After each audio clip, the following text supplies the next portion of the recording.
beszélni akarok veletek. Tudnotok kell róla, hogy mostantól fogva a média ránk száll majd. Szóval, ha van valami, ami a lelketeket nyomja, esetleg egy titok, vagy történet, füllentés, itt az idő, hogy elmondjátok, rendben? És ha bevalljátok, itt a család előtt, nem leszünk dühösek.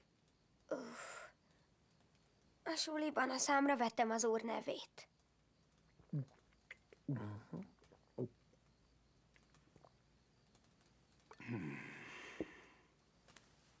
Azt mondtam, nem leszek dühös, és nem vagyok dühös. Oké, helyes. Voltam az állatsimogatóban is. Hagytam, hogy a kecske megnyalogassa a kukimat. Hogy mi? Na most, hogy ezt Szívem, megígérted, hogy nem gurulsz be, oké? A fiúk csak őszinték voltak. Oké, akkor talán hagyjuk is. Söröztem az öreg motorossal az utca végén, és megfoghattam a felesége ciciét. Istenem. A mellét.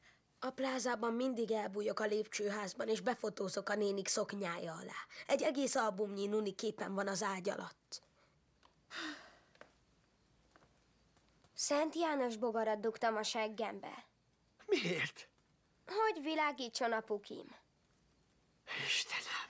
Megborotváltam a kutyát, és a zacsimra ragasztottam a szőrét, hogy férfinak tűnjek. Istenem. Ha Drew Carey van a tévében, magamhoz nyúlok.